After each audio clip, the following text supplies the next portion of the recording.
방탕아의 귀감. 운하이 종합병원의 원장인 운하이는 방에 들어가서 평소 습관대로 문을 잠갔다. 가운을 벗고 100kg이 넘는 커다란 체구를 가죽 의자에 앉혔다. 일요일은 외래 환자 외에도 병문 안으로 오는 손님이 많아서 병동은 평소보다 훨씬 떠들썩했다.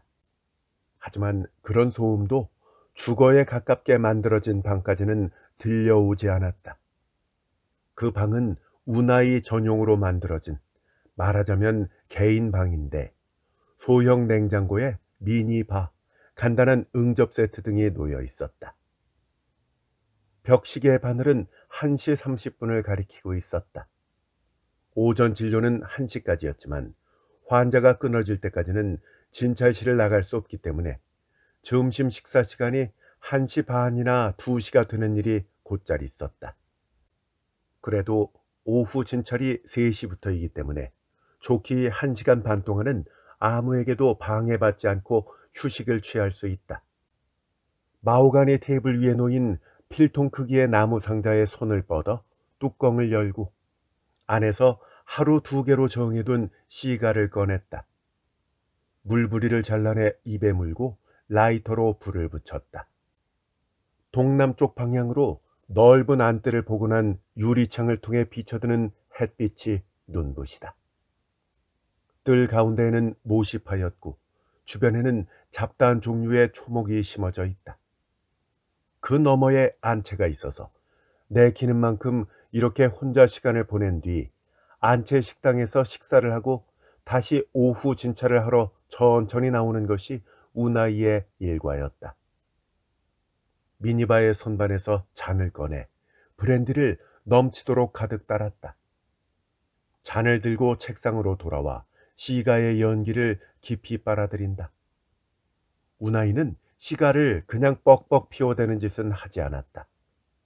일반 담배와 마찬가지로 연기를 폐까지 빨아들였다가 조금씩 천천히 토해내는 것이다. 진한 보라색 연기를 입술 사이로 흘리며 브랜디를 한 모금 입에 머금는다. 가벼운 현기증이 엄습해왔다. 눈을 지그시 감고 그 현기증에 몸을 맡겼다. 한순간 의식이 멀어지는 것 같았다. 연기를 빨아들였다가 천천히 토해낸다. 그리고 브랜디를 마신다. 그 동작을 마치 의식처럼 시간을 들여 반복했다. 브랜디 한 잔을 모두 비우고 운하이는 책상 서랍을 열어 서류 뭉치를 한 다발 꺼냈다. 조사회사에서 온 보고서였다. 그 조사회사는 업무상 횡령이나 정보 누설 등의 기업 조사를 전문으로 하고 있다. 운하이는 벌써 20년째 그 회사에 일을 맡긴다. 병원의 경영자와 조사회사라니 언뜻 보기에는 접점이 없어 보이지만 대학병원이나 종합병원 같은 대규모 병원에는 의사나 간호부장 혹은 사무직원 등을 외부에서 고용할 때 신원조사 수요가 꽤 발생한다. 운하이도 그런 종류의 조사를 몇 번인가 의뢰한 적이 있지만 그것 말고도 자기 병원의 내부 조사를 시킨 적이 있었다. 10년도 더 된 옛날인데 장부에서 의심스러운 점을 발견하고 조사회사에 내부 조사를 시킨 결과 사무국장에 오랜 기간 공금 사용해온 것을 판명했다. 그 사무국장은 어느 대기업의 중역까지 지낸 인간인데 높은 급료를 주며 우대했는데도 공금을 횡령해서 애인들에게 고급 맨션을 사주고 있었던 것이다. 철저한 조사 덕분에 사무국장은 발뺌도 할 수 없었다. 운하이는 횡령당한 금액의 거의 전부를 귀찮은 재판 절차 없이 되찾을 수 있었다. 여자 버릇은 운하이도 남들 못지않지만 여자한테 돈을 드리는 것은 어리석은 짓이라는 것이 지론이었다. 자기 병원의 간호사나 입원 환자의 가족만을 상대로 고르고 침대를 한두 번 같이 하면 그 이상 관계가 깊어지지 않도록 세심하게 주의를 기울였다. 그 사건 이래 조사회사에 대한 신뢰가 더욱 커져서 빈번하게 이를 의뢰하게 되었던 것이다. 지금 책상 위에 펼친 보고서도 그런 의뢰 중의 하나로 어떤 남자의 신변조사 자료였다. 이름은 이치가이 에이키치. 관할 경찰서 조사과의 형사인데 벌써 10년 동안이나 우나이를 협박해서 돈을 뜯어내고 있는 놈이다. 이치가이가 눈앞에 나타나기 3년 전, 다시 말해 지금으로부터 13년 전에 우나이는 차가운 진단서를 썼다. 차가운 진단서란 자연사나 병사 이외에 사망 원인이 있을 수 있는 사망자에 대해서 경찰에 신고를 하지 않고 유족에게 작성해 건네주는 사망 진단서를 말한다. 죽은 것은 우메하라 도시유키라는 자산가였는데 나이가 70살이었던 우메하라가 젊은 20대 여자와 결혼한 지 불과 1년 후였다. 여자의 이름은 아유미. 우메하라의 막대한 유산을 물려받을 유일한 상속인이었다. 13년 전 겨울 어느 날 아유미에게서 우나이에게로 남편의 상태가 이상하다면서 바로 왕진을 와달라고 전화가 왔었다. 우나이는 우메하라의 주치의가 아니었지만 과거에 몇 번인가 진찰을 한 적이 있어서 심장에 지병이 있다는 것을 알고 있었다. 우나이는 원래 왕진은 하지 않지만 자산가의 의뢰를 거절할 수는 없었다. 급히 달려가 보니 우메하라는 이미 싸늘하게 식어 있었다. 시체는 부부 침실에 있었다. 침대 위에 누워있는 우메하라는 전라 상태였다. 한겨울이었는데도 방에는 난방은커녕 실온이 이상하게 낮은 것을 보면 자신이 도착하기 직전까지 창문을 죄다 열어두고 있었던 게 분명하다고 우나이는 생각했었다. 우메하라의 시신을 살펴보고 있던 우나이를 향해서 아유미는 늙은 남편이 왜 죽었는지 그 이유조차 묻지 않았다. 그저 딱 한마디, 사망진단서를 써줄 수 있겠냐고 말했을 뿐이다. 그 한마디로 우나이는 여기서 대체 무슨 일이 있었는지를 이해했다. 동시에 시신을 내려다보면서 재빨리 머리를 굴렸다. 당시 병원의 경영 상황은 심각하게 악화되어 있었다. 내과와 정형외과 간판을 걸고 겨우 염원하던 개인 병원을 열었지만 지방 개업이에게는 전문 과목뿐 아니라 소아과, 소화기과, 호흡기과 등 다양한 능력이 요구되었다. 임기응변으로 대응을 하지 못한다면 기껏 찾아온 환자도 2번 다시 오지 않았다. 게다가 설비가 빈약해서 입원을 필요로 하는 환자도 생각처럼 모이지 않고 있는 실정이었다. 경영을 다시 일으키기 위해서는 진료 과목을 늘리고 입원 설비도 충실히 갖춰야 한다. 하지만 그러려면 당연히 의사에게 줄 급료나 건물의 증축 비용을 조달해야 했다. 돈이 없으면 병원이 망하는 건 시간 문제였다.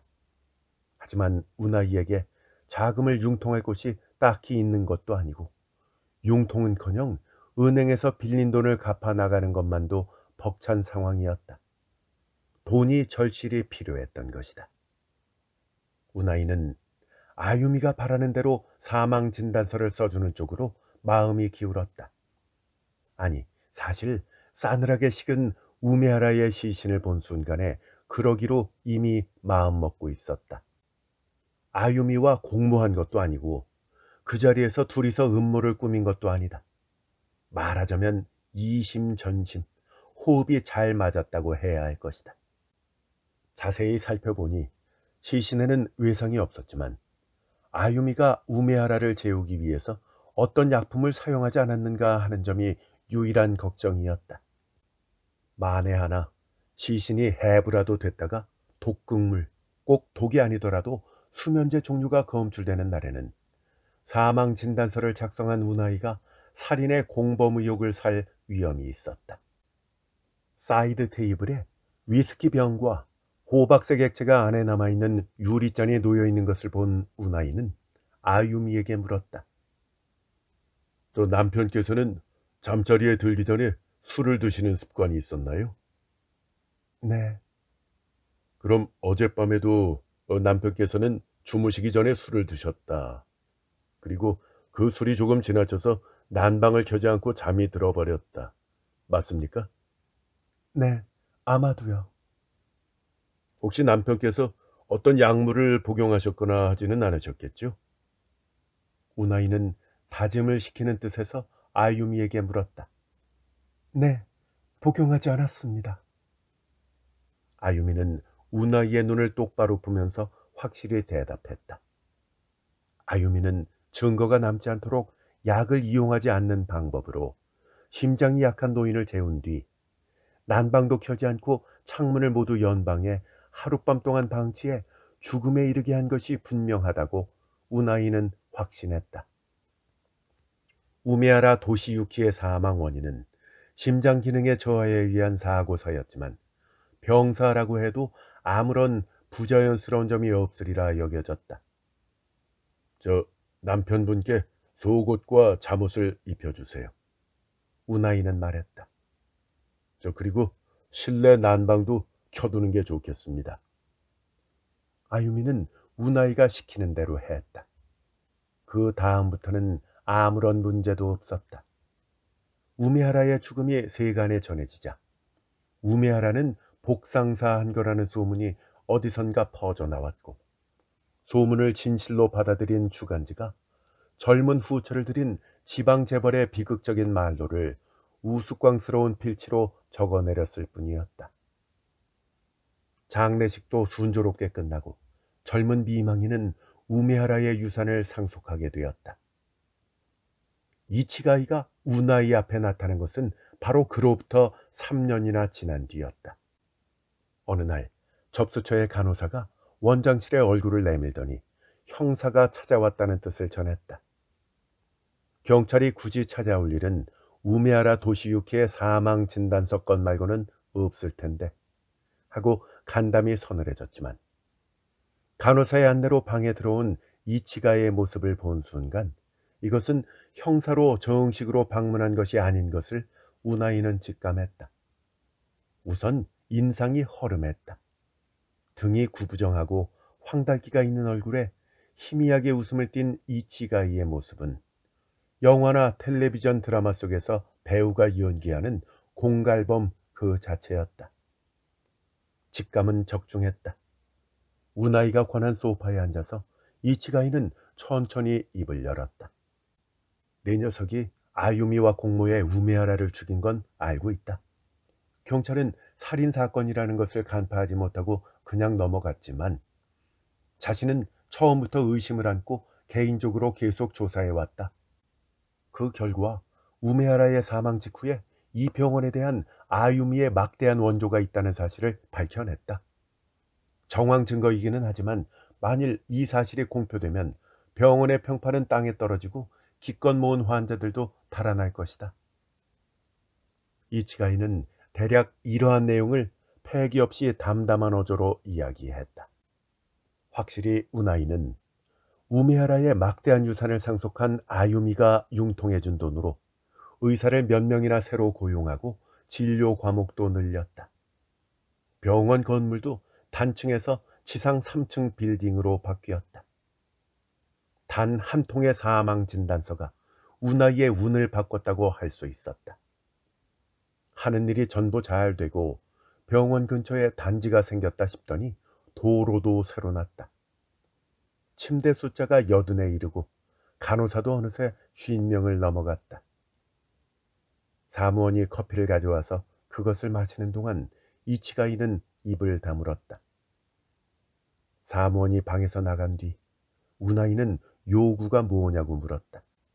그러자 이치가이는 아주 조금씩이라도 좋으니까 매달 입막음비를 받고 싶다고 대답했다.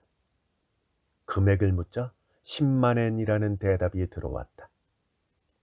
그 낮은 금액에 우나이는 내심 놀랐다. 처음에 소에게 돈을 요구해 놓고 서서히 금액을 올려가는 것이 공갈의 상투적인 수법인가 하는 의심을 품었을 정도다.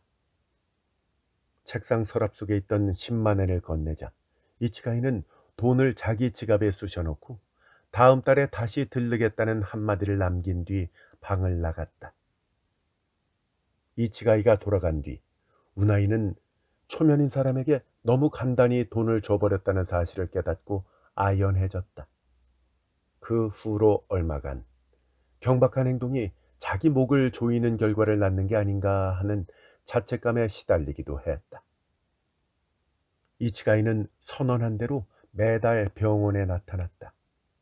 그게 1년이 지날 무렵에는 2개월인가 3개월로 간격이 벌어졌고 이윽고 1년에 한 번이 되었다. 1년에 한 번 올 때는 120만 엔을 한 번에 건네면서 금액이 올라가거나 내려간 적이 없이 매월 10만 엔이라는 약속은 10년이 지난 지금도 꾸준히 지켜지고 있었다. 돌이킬 수 없는 실수를 저지른 게 아닌가 하는 번민은 기우에 그쳤다. 그럼에도 우나이가 현재까지 이치가이의 신변 조사를 하고 있는 이유는 이치가이를 위협으로 여겨서가 아니었다. 우메하라가 타살이라는 확실한 증거가 없는 이상 우나이와 아유미의 공모가 신문에 붙여질 염려는 없었다. 만에 하나 진상이 드러난다 하더라도 우나이는 진단 미스 그리고 사망 진단서를 쓰는 데 있어 신고 의무를 깜빡한 점을 질책당하는 것이 고작일 터이다. 그것도 13년이나 지난 일이다. 공갈이 들통나서 난처한 건 우나이가 아니라 이치가이 쪽일 것은 명백했다. 우나이는 매달 10만 엔을 치르고 현직 형사를 고용하고 있는 것으로 생각하기로 했다. 실제로 무슨 부탁을 한 적은 아직 한 번도 없었지만 신변에 귀찮은 일이라도 생겼을 경우에는 도움이 될지도 모른다. 그 정도 인식이었던 것이다. 여태까지 신변 조사를 하고 있는 것은 한 달에 10만 엔이라는 금액이 상향될 경우에 대비해서 이치가이의 인간관계와 직장, 가정 환경을 미리 파악해 두기 위해서다. 그 이상의 의미는 없었다. 벌써 10년째라서 지난주에 받아 그대로 서랍 안에 넣어두었던 보고서도 겨우 몇 쪽짜리에 불과하다. 그나마도 내용도 이미 알고 있는 사실이 대부분일 것이다. 물론 첫 번째 보고서는 자세했다. 공갈을 당한 것은 처음이었고 게다가 상대는 현직 형사다. 대항할 방법을 마련하기 위해 이치가이에 관한 정보라면 아무리 사소한 것이라도 알아둘 필요가 있다고 생각했다. 조사회사에 조사를 의뢰하고 약 3개월 뒤에 받아본 보고서는 대체 어떻게 이런 것까지 조사를 했나 싶을 정도로 주도 면밀했다. 보고서를 읽고 우나이가 놀란 점은 이치가이가 부패 경찰도 그리고 악덕 형사도 아니라는 사실이었다. 첫 대면 때 보였던 침착한 태도와 익숙한 어투로 보아서 공갈을 밥 먹듯이 해온 천성적인 악당일 것이라 생각했는데 생각과는 달리 이치가이는 우수한 경찰관이었다. 단순히 우수한 것만이 아니라 인간적인 평판도 나쁘지 않았다. 당연한 일이지만 나쁜 소문이나 평판이 들리지 않는 것이 이치가이가 그런 면면을 교묘히 숨기고 있기 때문이 틀림없다고 조사회사는 그의 신변을 철저하게 조사했다. 그러나 이치가이가 다른 어딘가에서 나쁜 짓을 하고 있다는 흔적은 없었다. 폭력단과 연계도 없고 도박이나 여자 문제가 있다는 사실도 일절 발견되지 않았다. 이치가이는 말 그대로 어디 한 군데 빠질 것 없는 우수한 경찰관이자 선량한 시민이었던 것이다. 조사가 틀림이 없다면 이치가이에게는 공갈과 같은 위법 행위를 저지르는 경험이 처음이라는 말이 된다. 어째서 갑자기 공갈까지 하게끔 돈이 필요해진 건지 의문이 솟았다. 조사회사는 그 점도 빠짐없이 조사를 해왔다. 그 원인은 이치가이의 아내에게 있었다. 5년 전에 이치가이와 결혼한 그 여자는 항상 일에 바쁜 이치가이에게 정이 떨어진 건지 바람을 피우다가 반년 전에 집을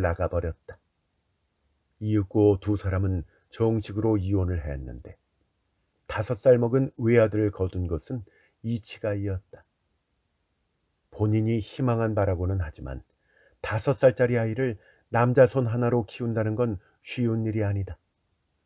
일을 하는 시간이 불규칙적인 만큼 아이가 다니는 보육원을 공립에서 비교적 시간 조절이 쉬운 사립으로 바꿔야 했다. 그리고 휴일이나 한밤중에 긴급 호출이 있을 경우에는 아이를 돌봐줄 사람이 필요했기 때문에 이치가이는 그것을 위해서 근방 가정부 파견소와 특별 계약을 맺고 있었다. 당연히 지출이 점점 커져서 급료만으로는 해결할 수 없게 되었다. 그 부족분이 바로 10만 엔인 것이다. 보고서를 다 읽은 뒤 우나이는 안도의 한숨을 내쉬었다. 아니, 배를 쥐고 큰 소리로 웃고 싶은 기분이었다. 10만 엔이라는 돈은 우나이의 매달 담뱃값에도 못 미치는 금액이었기 때문에 처음부터 문제가 아니었다. 하지만 공갈범인 이치가이가 범죄는커녕 도박이나 여자 노름과도 연이 없는 완벽한 인간이고, 게다가 공갈의 이유가 보육 비용을 마련하기 위해서라니 잠자코 요구를 들어줬다 하더라도 차후에 그것이 큰 재앙을 부를 위험은 전무하다고 할 수 있었다. 보통은 일개 형사가 임시 수입을 얻으려면 업자를 뜯어먹거나 뒤가 구린 영업을 하는 가게에서 상납금을 걷거나 한다. 하지만 성실한 이치가이는 그런 부정행위를 저지를 엄두가 나지 않았던 게 분명하다. 고민 끝에 살인을 공모했을지도 모르는 유복한 의사를 협박하기로 한 게 아닐까. 우메하라의 죽음은 경찰의 조사 대상이 되지 않았지만 이치가이 자신이 말한 대로 의심을 품고 개인적으로 조사해 본 것일 것이다. 단순한 상상에 지나지 않았지만 그렇게 빗나간 것도 아니다.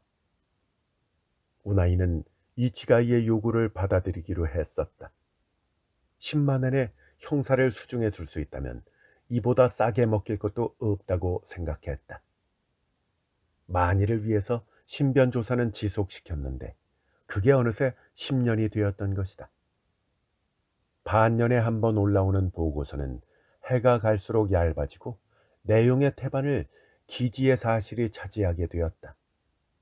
그래도 새로운 정보가 아예 없어진 건 아니다. 그 중에서도 이치가이의 아들에 관해서는 새로 오는 보고서를 펼칠 때마다 놀라운 뿐이었다. 이치가이의 아들 이름은 유이치. 부친의 두터운 보호 아래 소중히 자랐으면서도, 아니면 너무 애지중지 자란 탓인가, 초등학생 시절부터 불량한 친구들과 번화가를 기웃거리며 절도와 날치기를 반복했다. 그리고 중학교에 들어갈 무렵에는 공갈, 상해, 드디어는 강도직까지 하게 되었다. 첫 조사 때 5살이었던 유이치는 지금 15살이 되었는데 지금에는 불량소년이라기보다 상습 범죄자라고 부르는 것이 더 어울리는 인간으로 성장해 있었다. 유이치가 사건을 일으킬 때마다 이치가이는 아들을 위해서 경찰 내의 온갖 부서에 머리를 수그리고 다니는 한편 피해자를 찾아가 합의금 명목으로 적지 않은 금액을 쥐어주기도 했다.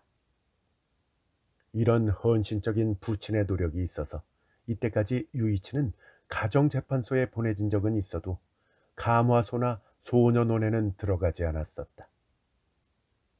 우나이는 그 보고서를 손에 들었다. 그리고 최근 몇 년간 어김없이 그랬던 것처럼 유이치에 관한 보고 페이지를 제일 먼저 펼쳤다. 예상대로 유이치는 또다시 큰 사건을 일으켰다. 그것도 이번에는 강간 사건이었다. 유이치는 한 달 전에 체포되었던 모양이지만 신문이나 텔레비전 뉴스 프로그램에서는 다뤄지지 않았기 때문에 우나이는 그 사건을 몰랐다. 유이치는 길가에 주차되어 있던 차를 훔쳐 타고 드라이브를 하다가 때마침 지나가던 여성을 억지로 안에 태워 범행을 저지른 듯하다. 보고서에는 경찰에 체포됐을 때의 상황이나 취조 추이뿐만이 아니라 아들의 죄를 조금이라도 덜어보려고 사방으로 뛰어다니는 이치가이의 눈물겨운 분투가 자세히 기록되어 있었다. 하지만 이치가이가 아무리 필사적으로 탄원 운동을 하더라도 이번만은 유이치가 교정시설에 가는 것을 막을 수 없을 것 같았다. 우나이는 보고서를 닫고 시가를 물었다. 이치가이는 올해로 분명 45살쯤이 될 것이다. 인망도 있고 경찰관으로서도 우수하지만 출세와는 연이 없어서 이제까지 경장 노릇을 하고 있다. 그 원인은 아들 말고는 없어 보였다. 우나이가 이치가이의 얼굴을 본 것은 작년 연말이 마지막이었다. 유이치가 강간 사건을 일으키기 전이었지만 이치가이는 1년 전에 만났을 때보다 훨씬 수척해 보였다. 그때 본 이치가이의 초췌한 얼굴을 떠올리면 동정이 되었다. 아니, 동정이 아니라 같은 고민을 나누는 자에 대한 깊은 공감의 의식이라고 해야 할까? 연기를 토해내고 브랜디를 들이켰다. 우나이에게도 올해 26살이 되는 아들이 있다. 이름은 도시오. 작년에 의대를 졸업하고 현재는 국가시험에 한 번 떨어진 몸인데 매일같이 놀기만 하고 공부를 하는 눈치는 요만큼도 안 보인다. 우나이 종합병원을 반드시 아들에게 있게 하겠다는 결심 아래 막대한 돈과 노력을 쏟아왔지만 그 희망이 성취되려면 아직 갈 길이 멀어 보였다. 생각을 해보면 26년 동안 이 아들 때문에 고생만 죽도록 해왔다. 지능은 평균이지만 어렸을 적부터 괴이한 언동이 많은 아이였다. 10살 때는 자기가 싼 분뇨를 가지고 노는 것을 보고 정신과 상담을 받게 한 적도 있었다. 어느 날 아들 도시오의 방이 너무 조용해서 우나이의 아내가 들여다보자 대변을 둥글려 공 모양을 만들고 게다가 벽이라는 벽에는 죄다 분뇨를 칠해대고 있는 도시오의 모습이 보였다. 놀라서 업자를 불러 방을 청소시키고 벽지도 바꿨다. 그리고 도시오를 목욕시킨 다음 2번 다시 이런 짓을 하지 말라고 꾸중했다. 하지만 도시오는 다음 날에도 그 다음 날에도 계속 분뇨를 가지고 놀았다. 보통 일이 아니구나 싶어서 정신과에 데리고 가기로 했다. 진단을 받게 하는데 망설임이 없었던 것은 아니지만 실제로 정신과에 데리고 가서 의사에게 이야기를 하자 전문가에게는 그렇게 드문 사례가 아닌 듯 얼마 동안 상담을 받으러 다니면 나을 거라는 말에 가슴을 쓸어내렸다. 의사의 말대로 2개월 정도 병원에 다니는 사이에 도시오는 분뇨를 가지고 놀지 않게 되었다. 하지만 이상한 행동이 그것으로 그친 것은 아니었다. 분뇨놀이를 하는 증상이 사라지자 이번에는 집에서 돈을 훔치게 되었다. 뭐 갖고 싶은 거라도 있어서 돈을 훔치는 거면 이해하겠지만 그게 아니라 돈을 모아서 비밀의 장소에 숨겨두는 것 하나만이 그 목적이었다.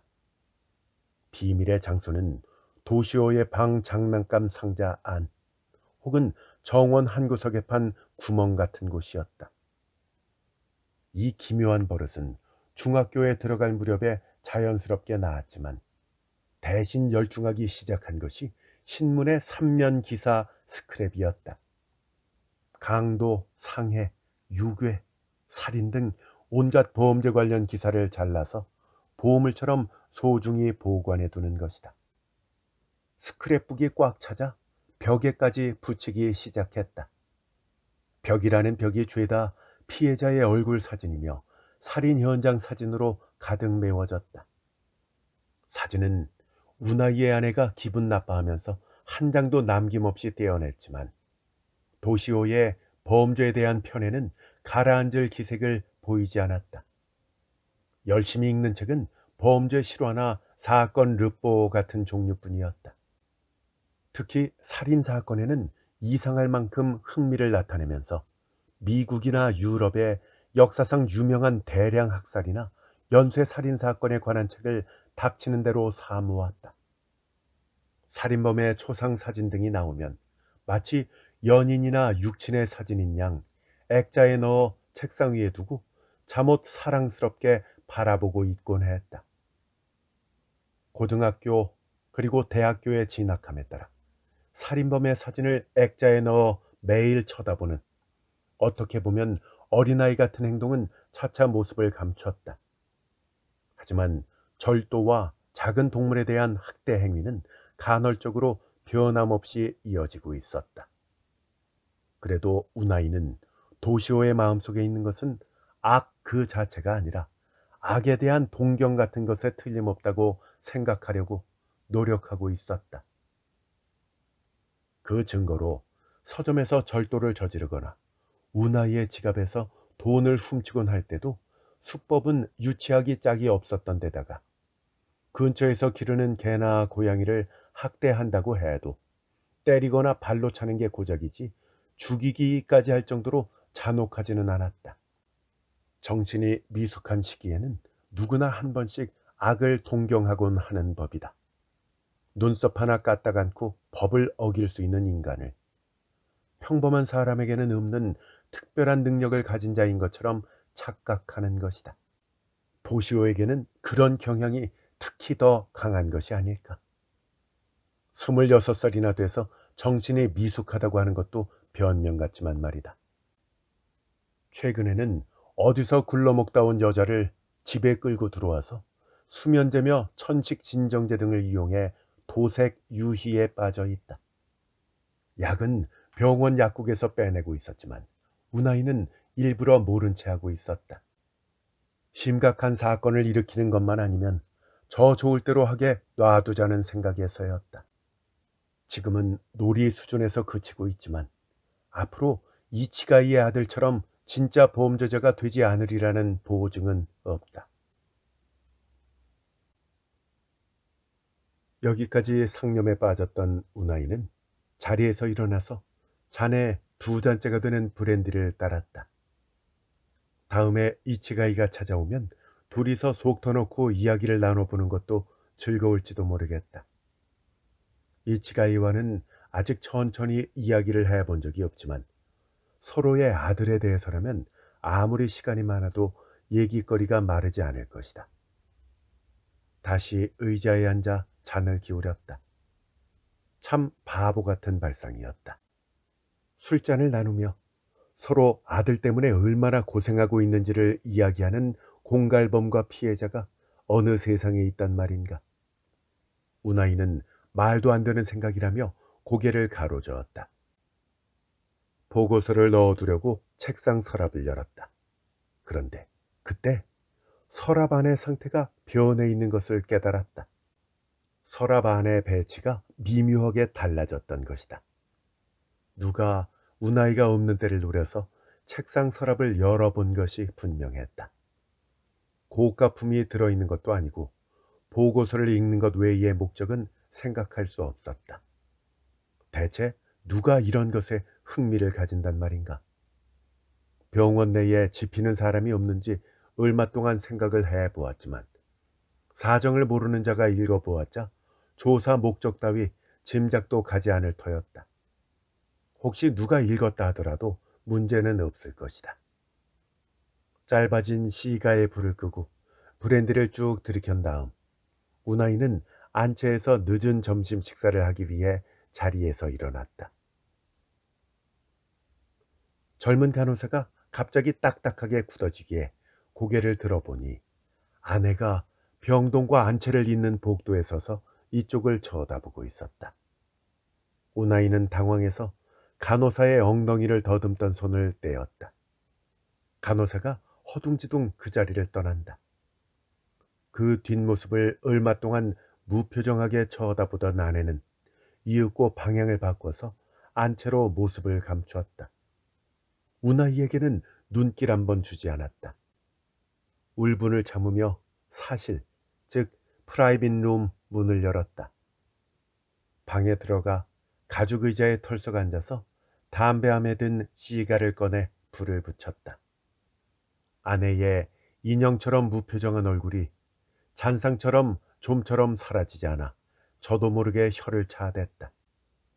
질투심에 자신의 마음을 모두 불태워버린 여자의 얼굴.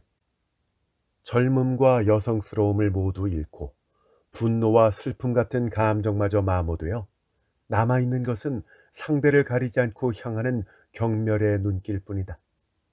마치 자기 이외의 모든 것을 경멸하고 저주함으로써 겨우 생명을 유지하고 있기라도 한 것처럼 저 여자에게서 경멸하는 마음을 빼앗으면 햇볕을 쬐는 흡혈귀처럼 눈 깜짝할 사이에 먼지가 되어 흔적도 없이 사라져버릴 것이 분명하다. 모든 것은 세월이라는 이름의 강력한 산 때문이다. 저 여자에게도 생기발랄한 시대가 있었다. 미인에다가 머리 좋고 현대 유수의 종합병원 원장 부인에 걸맞은 재기도 지니고 있었다. 모든 사람들이 두 사람의 결혼을 부러워했다.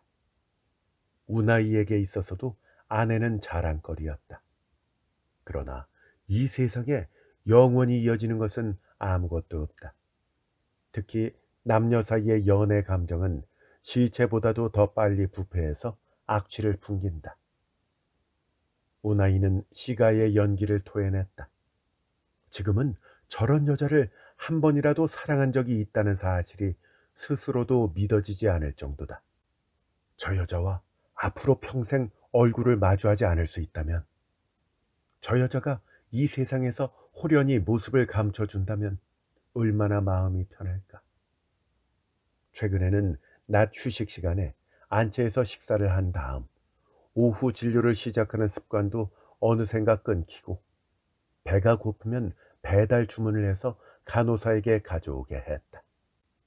아내와 얼굴을 마주치고 싶지 않다는 마음 때문에 병동에 있는 시간이 전보다 훨씬 늘어났을 정도다. 하루 진료가 끝나면 바깥으로 술을 마시러 나가고 휴진일에는 골프를 치러 나갔다. 집에 있으면 질식할 것 같았기 때문이다. 놀러 다니는데 쓸 돈은 얼마든지 있다. 환자가 구름처럼 몰려들어도 의사 수가 충분하니까 원장인 우나이는 바쁠 일도, 어려운 증상 대처에 난처해 하거나 고도의 기술을 요하는 수술에 머리를 싸쥘 필요도 없다. 그를 위해 큰 돈을 들여서 의사들을 고용하고 있는 것이다. 큰 병원의 원장에 돈도 여유도 부족함이 없다니 남들 눈에는 더없이 행복한 인생으로 비칠 것이 분명하다. 하지만 우나이는 즐겁지 않았다. 오히려 우울했다. 젊고 아름다운 호스티스들을 잔뜩 불러다가 옆에 끼고 술에 취해 있을 때도, 맑은 하늘 아래서 골프채를 힘껏 휘두르고 있을 때도 머리 위에는 항상 무거운 덮개가 덮여 있는 것 같았다. 그 이유의 일부가 아내인 것은 물론이지만 원인은 그뿐만이 아니었다. 아들 일을 생각하면 그것도 확실히 걱정이었다. 하지만 보다 큰 걱정은 우나이 자신이 이미 젊지 않다는 사실이었다. 지금은 골프도 습관적으로 치러 나가는 것뿐이고 술을 마셔도 젊었을 적처럼 기분이 들뜨지도 않게 되었다. 그렇다고 해서 달리 새로운 놀이를 찾아볼 체력도 없거니와 기력도 없다. 유희뿐만이 아니다. 병원 운영에도 의욕이 떨어져서 이전 같았으면 오늘은 환자가 몇 명 왔는지, 보험 점수가 몇 점이 됐느니 하면서 하루의 수입이 얼마나 되는지 계산하는 것이 최고의 즐거움이었을 것이다. 하지만 지금은 스스로 나서서 장부를 펼치지도 않게 되었다. 우나이를 사로잡고 있는 것은 바로 권태감이었다. 매일매일이 참을 수 없을 만큼 지루했다.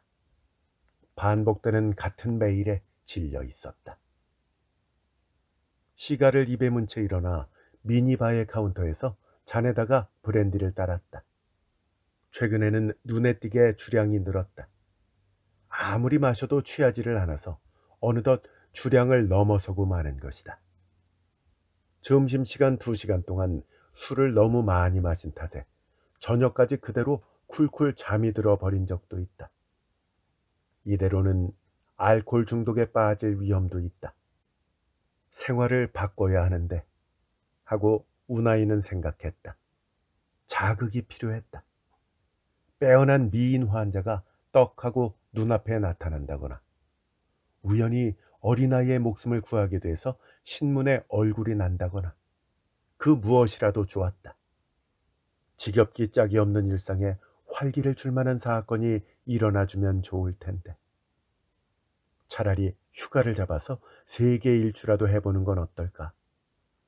병원 운영은 순조로우니까 한 1년 정도 비워도 문제는 없을 것이다. 나쁘지 않은 계획이라고 잠깐 생각했지만 그것을 실행하는 것이 도저히 불가능하다는 것을 금세 깨달았다. 우나이 혼자서 여행을 떠나는 것을 아내가 허락할 리가 없다. 휴가를 잡아 1년 정도 여행을 하고 싶다고 하면 아내는 당연히 부부 여행이라고 생각할 것이다. 자유롭게 혼자서 여행을 하고 싶다고 했다가는 발끈해서 길길이 날뛰며 화를 낼 것이 틀림없다. 그러한 수라장을 겪으면서까지 여행을 할 만큼 열의가 없었다. 애당초 아내를 무시하고 자신의 의지를 관철시킬 자신도 없었다. 브랜디를 한 번에 쭉 들이켜고 2잔째를 따랐다. 잔을 손에 들고 책상으로 돌아가려 한 순간 무슨 소리가 들렸다. 돌아보니 카운터 한쪽에 모르는 남자가 서 있는 게 아닌가. 우나이는 펄쩍 뛸 만큼 놀랐다. 사납게 생긴 남자였다. 자네는 대체 누군가? 어디로 들어온 거야? 야생 짐승을 연상케 하는 예리한 눈빛에 움츠러들어서 그렇게 말하는 것이 고작이었다. 하지만 그 남자는 질문을 무시하고 우나이를 쳐다보며 천천히 카운터 안에서 나왔다. 전신이 모두 드러나자 그 손에 나이프가 들려있는 것이 보였다. 길이가 30cm는 돼 보이는 서바이벌 나이프였다. 우나이는 자기도 모르게 반걸음 정도 뒷걸음질 쳤다. 꼼짝 마. 소란 피우면 죽인다. 남자가 입을 열었다. 얼굴은 땀과 먼지 범벅에 온 여기저기가 검은색으로 점점이 얼룩졌다. 분명히 피가 마른 자국이었다. 진정하게 뭐든지 요구를 듣겠네. 거스르거나 하지 않을 테니까 위험하게 그런 거 휘두르지 마라. 응? 겁에 질린 것을 눈치채이면 안 된다는 생각에 떨리는 목소리를 필사적으로 억누르며 말했다. 하지만 그 남자가 말없이 방 한가운데까지 나오자 의지와는 상관없이 발이 멋대로 뒷걸음질을 쳤다. 네가 우나이냐? 남자는 더욱 앞으로 나오고 우나이는 다시 뒷걸음질 쳤다. 몇 걸음 더 물러서자 엉덩이가 책상에 부딪혔다. 돈이 목적이야? 돈이라면 여기 있으니까. 책상 뒤로 돌아들어와 서랍을 열려고 했다. 거기는 언제나 30만 엔 정도의 현금을 넣어두고 있었다. 움직이지 마. 꽉 억누른 남자 목소리가 채찍처럼 귓불을 때렸다. 여기 돈이 들어있단 말이야. 네가 우나이 맞지? 남자는 돈이라는 말에 아무런 반응도 나타내지 않고 같은 질문을 반복했다. 그래, 내가 우나이야. 그 남자가 어째서 우나이 본인이 맞는지에 고집하는지 알 수 없었지만 정직하게 대답할 수밖에 없었다. 거기 앉아. 남자의 말에 시키는 대로 의자에 앉았다. 입 다물고 있어. 남자가 책상 맞은편에서 말했다. 우나이는 고개를 끄덕이며 다시금 남자를 살펴보았다. 몸에 밴 위압감이며 침착한 태도는 남자가 단순한 도둑이나 강도가 아니라는 것을 충분히 말해주고 있다. 오늘은 외래 환자나 병문안 손님이 북적이는 일요일이라서 병원에는 사람이 많았다. 그래서 그 틈에 섞여 들어와 병동과 주거 중간에 있는 우나이의 이 방에 침입하는 것은 그렇게 어려운 일은 아니었을 것이다. 하지만 일부러 숨어 들어오기까지 해놓고 방 안을 뒤지지도 않은 채 카운터 안에 몸을 숨기고 있던 이유를 알 수가 없었다. 혹시 자신을 기다리고 있었던 걸까? 집요하게 이름을 확인하려 한 것이 그 증거가 아닐까? 다시 한번 고개를 들여다가 남자의 잔혹한 눈이 바로 코앞에 있는 것을 보고 당황해서 시선을 돌렸다. 도둑이 아니라면 생각할 수 있는 건 원한 관계인데, 만일 그렇다면 그 남자를 본 기억이 없는 만큼 더욱더 기분 나쁘고 무서웠다. 당사자에게 자각이 없더라도 의사인 이상 어디서 환자의 원한을 샀을지 모르는 법이다. 남자와는 초면이지만 남자의 가족이나 아는 사람 중에 우나이의 환자였던 자가 있는지도 몰랐다. 우나이는 책상 제일 위의 서랍을 열고 안에서 얇은 지폐 따발을 꺼내 책상 위에 올려놓았다. 이거 한 30만 엔은 될 걸세. 더 필요하면 바로 준비시킬 테니까 그걸 가지고 좀 나가주게. 내가 원하는 건 돈이 아니야. 아니, 돈이 아니면 뭐란 말이야? 당신이 해줬으면 하는 일이 있어. 그래, 뭐든 시키는 대로 하겠네. 그러니까 자네도 난폭한 짓은 하지 않겠다고 약속을 해주게. 시키는 대로 하면 위에는 가하지 않겠다. 남자는 그렇게 말하며 나이프를 우나이의 얼굴 앞에 들이댔다. 내가 해줬으면 한다는 일이 뭔가? 우나이는 벌벌 떨면서 물었다. 나이프 끝에서 눈을 뗄 수가 없었다. 배가 고프다. 이야기는 배를 채운 다음에 하지. 뭔가 먹을 걸 좀 준비하라고 해. 알았네. 아내에게 가지고 오게 하지. 아니, 당신은 이 방에서 나가면 안 돼. 거기 전화가 있지? 그걸로 배달시켜. 돈가스 덮밥, 곱빼기로 시켜. 그리고 메밀국수, 튀김 메밀국수 말이야. 우나이는 인터폰으로 사무국을 호출해서 메밀국수 가게에서 배달 주문을 하도록 시켰다. 주문을 마치자 남자는 책상 앞 응접 세트 소파에 우나이를 보고 앉았다. 정면에서 쳐다보는 남자의 시선에 우나이는 고개를 숙였다. 배달 음식이 도착할 때까지가 영원처럼 느껴졌다. 숨막히는 침묵이 15분 정도 이어진 후에야 겨우 문을 노크하는 소리가 들렸다. 남자가 잽싸게 일어나 우나이에게 나이프를 들이댔다. 수상한 짓은 하지 마. 내가 여기 있는 걸 외부에 알리는 낌새를 조금이라도 보이면 네 목숨은 없는 거니까. 당신뿐만이 아니야. 병원 안의 사람들을 길동무로 삼아주지. 걱정하지 마.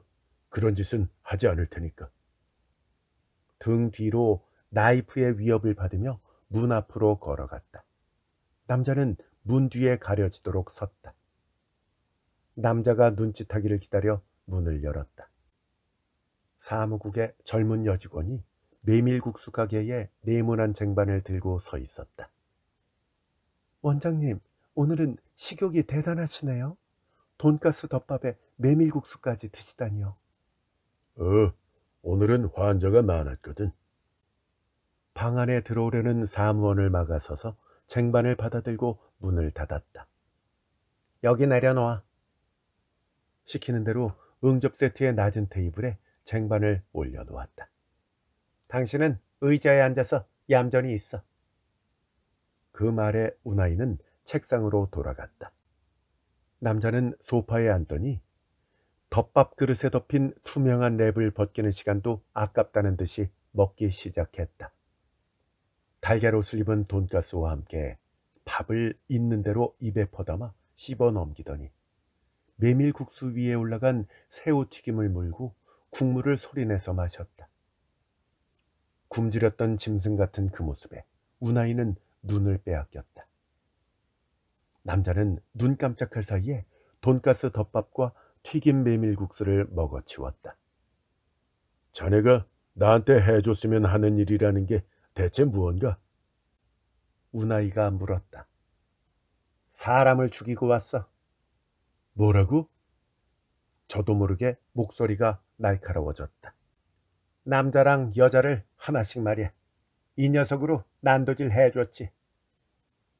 남자는 손에 든 나이프를 사랑스럽게 쳐다보다가 입술에 희미한 웃음을 지었다. 도저히 거짓말로는 여겨지지 않는다. 갑자기 숨 쉬는 것이 힘들어졌다. 아직 뉴스에 뜨지는 않은 건가? 어젯밤에 토요초라는 곳 주차장에서 두 사람을 죽였어. 시체는 그 자리에 놓고 왔으니까 아침에 누가 발견했겠지. 그럼 자네는 지금 경찰에 쫓기고 있는 건가? 아니, 아직 쫓기고 있는 건 아니야. 하지만 경찰이 여자의 신원을 조사하다 보면 제일 먼저 날 찾기 시작할 거야. 사람을 둘이나 죽이다니 무슨 특별한 이유라도 있었던 건가? 여자는 원래 내 여자였어. 근데 내가 감방에 들어가 있는 사이에 다른 남자를 만든 거야. 죗값을 치르게 해준 것뿐이야. 감방이라는 말이 남자의 입에서 나와도 무엇 하나 위화감이 없었다. 우나이에게도 새삼스레 놀라움은 없었다. 근데 자네는 왜 여기에 온 건가? 대체 뭘 바라는 거야? 남자의 목적이 점점 불투명하게 느껴져서 물었다. 당신 정형외과 의사지? 남자가 생각지도 못한 말을 꺼냈다. 그렇기는 한데 그게 어쨌다는 거야? 정형, 내 얼굴을 정형하는 거다. 뭐라고? 우나이는 말을 잃었다. 상상도 하지 못했던 요구였다. 남자의 얼굴을 보았다. 진지하기 짝이 없는 얼굴. 농담으로 한 말은 아닌 것 같았다. 그건 어렵겠는데? 거역할 셈이야? 남자가 일어섰다. 잠깐, 진정하고 내 이야기를 좀 들어봐. 자네는 지금 오해를 하고 있다고. 오해라고? 그래, 오해. 확실히 난 정형외과 의사지만 정형외과 의는 미용 성형과는 분야가 달라. 눈을 키우거나 코를 높이는 건 미용 성형이야. 덧붙이자면 정형외과라고 해도 내 전문은 관절염과 류머티즘이야. 그게 무슨 소리야? 내가 이 병원에서 하는 일은 이항요법이라고 불리는 거야. 정확하게 말하자면 이 메스를 쓰는 외과가 아니라는 말이야. 당장 얼버무리고 넘어가려고 해도 난 안 속아. 남자가 표정이 변해서 몰아붙였다. 속이다니? 그럴 생각 없어. 제발 믿어주게. 나는 수술을 못한다고. 당장이라도 달려들 것 같은 남자의 기세에 와들와들 몸을 떨고 상체를 뒤로 젖히면서 필사적으로 항변했다. 이렇게 큰 병원인데 정형 정도는 간단할걸? 무서운 속도로 책상을 돌아 들어온 남자에게 멱살을 잡혀 엉거주춤 일어섰다. 확실히 우나이 종합병원에는 다양한 진료 과목이 있었다. 내과, 외과, 소아과, 비뇨기과, 이비인후과, 피부과. 하지만 미용 성형 과목은 없다. 제발 난폭한 짓은 하지 말아주게. 정형외과 의사가 당신만 있는 건 아니지? 수술할 수 있는 의사가 없지는 않을 거야. 물론 수술할 수 있는 의사는 있어. 하지만 정형외과는 뭐 사고로 팔다리가 골절되었다든지 하는 그런 환자를 치료하기 위한 거야. 조금 전에도 말한 것처럼 미용 성형과는 다르다고. 그때 남자가 손을 떼서 우나이는 의자 위에 엉덩이부터 떨어졌다. 갑자기 남자는 홀로 생각에 잠겼다. 짧은 침묵이 이어졌다. 근데 자네는 왜 우리 병원에 온 건가? 아무데나 골라 들어온 건 아닐 거 아니야. 왜 다른 병원이 아니라 바로 여기에 온 거지? 그건 나와 당신 사이에 인연이 있기 때문이야. 인연이라니? 내가 여기 온 건 당신이라면 날 도와줄 거라고 생각했기 때문이지. 내가 자네를 도울 거라니 이 대체 무슨 말인지 모르겠군. 난 자네가 누군지도 모른단 말이야. 그러자 남자가 얼굴을 들었다. 희미한 웃음이 떠올라 있었다. 아니면 이 자네 가족이나 아는 사람이 내 환자였던 적이라도 있는 건가? 그러자 남자는 입가에 웃음을 지은 채 말없이 우나이를 쳐다보았다. 그 일로 무슨 원한이라도 있는 건가? 뭐 그 사람들에 대해서 내가 부당한 처우를 했다든가 하는 것 말이야. 에? 부당한 처우? 뭐가 우스운지 남자가 굳은 표정을 누그러뜨렸다. 부당하기는커녕 당신은 내가 아는 사람한테 꽤나 잘해줬다고 하던데. 이렇게 말하면서 우스워 견딜 수가 없다는 것처럼 남자가 몸을 비틀었다. 우나이는 그때까지와는 다른 종류의 전율을 느꼈다. 제발 알아듣게 설명을 해주게. 자네는 대체 누군가? 우나이는 몸을 움츠리면서 물었다. 남자는 그 질문에 대답하지 않고 책상 위에 있는 담배함에 손을 뻗었다. 어? 이거 그냥 담배가 아니라 시가로구만. 호화롭네. 뚜껑을 열고 하나를 꺼내 물부리를 난폭하게 잘라내고 입에 물었다. 불. 우나이는 라이터를 꺼내 남자의 입가로 가져갔다. 치직치직 담뱃잎 타는 소리가 났다.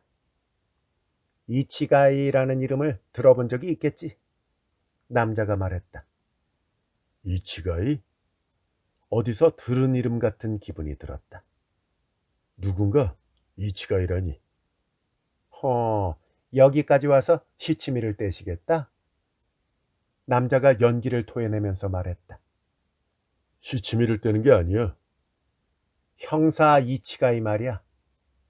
형사? 이제 생각났나? 당신은 그 남자한테 오랫동안 공갈당하며 돈을 뜯기고 있었잖아. 남자의 입에서 나온 형사, 이치가이, 공갈. 이 단어들이 하나로 이어져서 우나이의 뇌수를 전기처럼 꿰뚫었다. 그럼 자네는? 그래, 이치가이랑 좀 아는 사이야. 당신 얘기는 이치가이에게서 아주 많이 들었거든. 우나이는 눈앞에 있는 남자를 다시금 쳐다보았다. 아니야.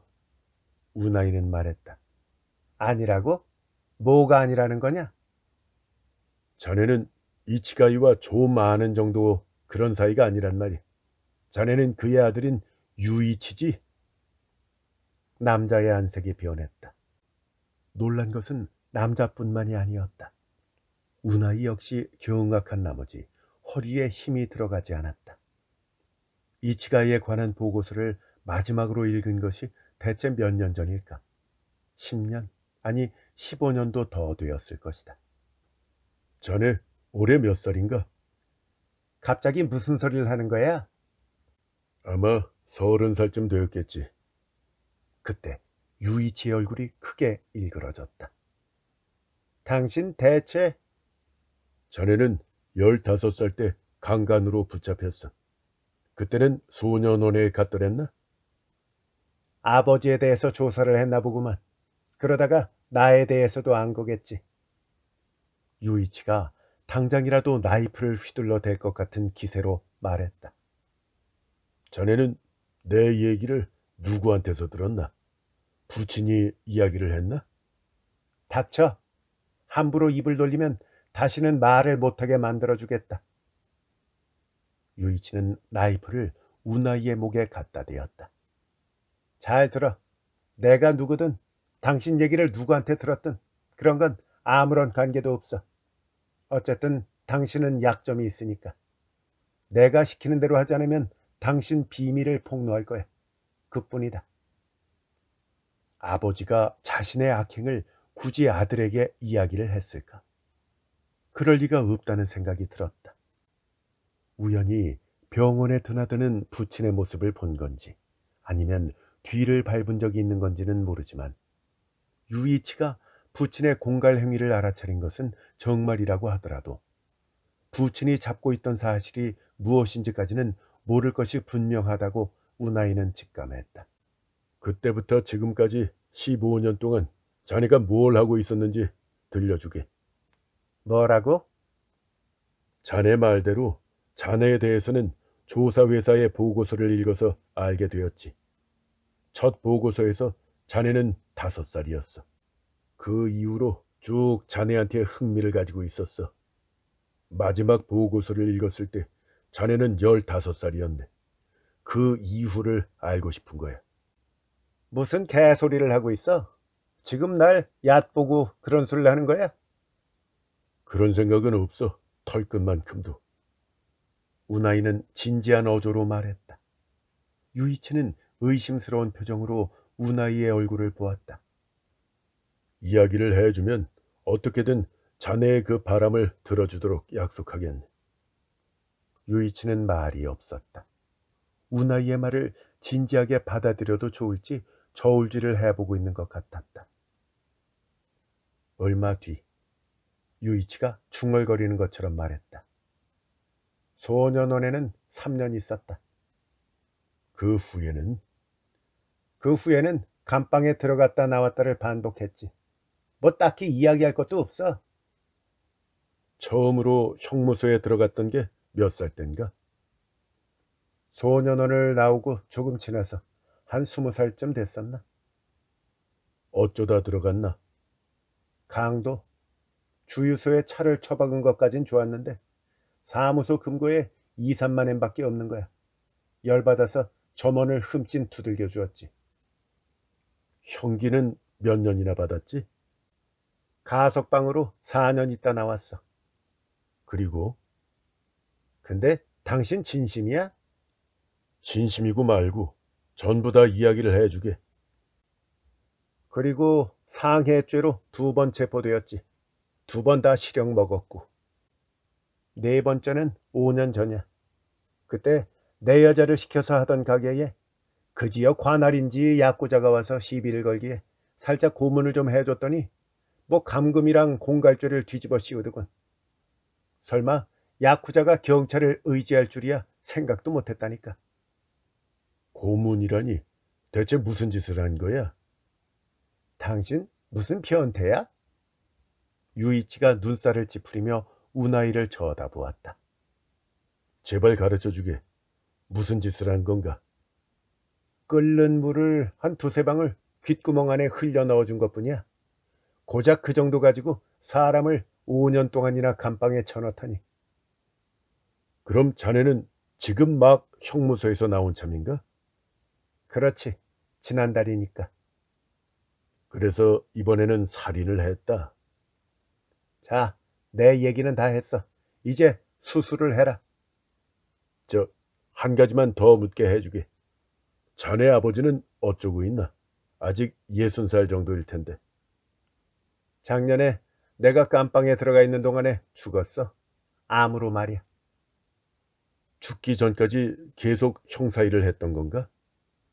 당신 너무 끈질겨. 경찰은 10년도 더 전에 그만뒀어. 뭐 나 같은 아들이 있어서야 정년까지 무사히 그 짓을 할 수 있을 리가 없지. 자, 이제 질문은 듣지 않겠다. 얼른 수술을 해라. 알았네. 미용 성형을 하는 아는 의사가 있으니까 거기에 데리고 가줄게. 물론 자네 신원은 비밀로 하고 말이야. 그건 안 돼. 유이치가 단호하게 말했다. 여기서 수술해. 당신이 여기 원장이니까 이 안에서라면 모든 방법을 찾을 수 있을 거야. 하지만 아까도 말한 것처럼 여기에는 정형외과 의사밖에 없단 말이야. 하지만 우나이가 말을 채 끝마치기도 전에 유이치가 이해할 수 없는 행동을 취했다. 왼손으로 자기 왼쪽 귀를 잡아당기더니 오른손에 든 나이프에 날을 댄 것이다. 아니, 이게 무슨 짓이야? 우나이가 의자에서 일어섬과 동시에 유이치는 아무런 주저도 없이 자기 귀를 베어냈다. 우나이는 자기도 모르게 비명을 지르고 있었다. 사고라면 치료해주겠지? 아연실색한 우나이를 향해 아무 일도 없었던 것처럼 그렇게 말하더니 유이치는 잘라낸 귀를 책상 위에 내던지고 이번에는 나이프를 코 아래에 댔다. 말릴 틈도 없었다. 공기 새는 소리가 나더니 유이치의 얼굴에서 피가 뿜어져 나왔다. 우나이의 얼굴에도 그 피가 튀었다. 바닥에 주저앉은 유이치의 안면 아래로 순식간에 피웅덩이가 퍼져간다. 운하이는 눈을 부릅뜬 채 말을 잃고 우뚝 섰다. 그때 복도 쪽에서 발소리가 들리더니 문이 기세 좋게 열렸다. 원장 선생님, 무슨 일이세요? 문을 연 것은 운하이의 비명소리를 듣고 달려온 사무원이었다. 사무원은 피웅덩이 속에서 꿈쩍도 않고 있는 유이치를 보더니 놀라서 입을 쩍 벌렸다. 원장님, 이거 대체 어떻게 된 일인가요? 사정은 나중에 설명할 테니까 누구 의사를 좀 불러오게. 빨리 구급병동으로 옮겨.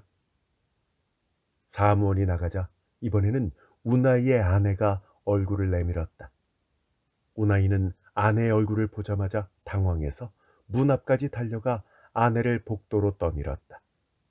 아내는 5살짜리 아들의 손을 끌고 있었다. 운하이의 하나뿐인 아들은 선천적인 장애가 있어서 말을 하지 못했다. 사람이 크게 다쳤어. 어린아이한테 보일 게 아니야. 운하이는 아내의 시야를 막고 서서 말했다. 운하이의 아내는 무표정하게 남편의 얼굴을 쳐다보다가 이윽고 천천히 고개를 돌리더니 한마디 말도 없이 아이를 데리고 안채로 돌아갔다. 방으로 돌아와 주저앉은 유이치 옆에 섰다. 융단 위에 작은 살덩어리가 떨어져 있다. 눈을 비비고 보니 잘려나간 콧대였다. 운하이 도시오는 아직도 눈앞에서 일어난 사태가 현실로 믿어지지 않았다. 운하이 도시오에게는 유이치의 요구를 들어주어야 할 이유는 없었다. 왜냐하면 이치가이가 공갈을 했던 대상은 운하이 도시오가 아니라 운하이의 아버지였기 때문이다. 하지만 도시오는 경찰에 신고할 생각은 없었다. 유이치의 요구대로 병원에 숨겨주고 얼굴을 바꿔줄 작정이었다. 왜냐하면 실제로 얼굴을 보는 것은 처음이어도 도시오의 의식 속에서 유이치는 오랜 친구이자 20대의 어느 시기에는 우상과 같이 숭배하던 인물이었기 때문이다. 선망의 적이자 동경하던 존재였던 인물의 그 운명을 손에 쥔다니 그 생각은 저항하기 힘든 유혹이었다. 유이치의 등을 내려다보면서 도시오는 15년 전의 일을 뇌리에 떠올리고 있었다. 의대를 낙제에 가까운 성적으로 졸업한 뒤 도시오는 국가고시 공부도 하지 않고 놀고만 있었다. 의사가 될 생각 따위 추호도 없이 평생 부모의 부양을 받으며 놀고 먹을 작정이었다. 그러나 어떤 사건 때문에 그때까지와 같이 나태한 생활을 이어갈 수 없게 되었다. 아버지에게 엉덩이를 맞아가며 열심히 공부했고 그 보람이 있어서 이듬해 국가고시에 운 좋게도 합격할 수 있었던 것이다. 도시오는 의사가 되었고 15년 후에는 운하이 종합병원 원장 자리를 이었다. 은퇴했을 때 아버지는 65살이었는데 75살이 된 지금까지도 감기 한 번 걸린 적 없이 매일매일을 파리다 런던이다 관광 다니기 바쁘다. 지금쯤은 아마 라스베가스에서 도박에 빠진 나날을 보내고 있을 것이다.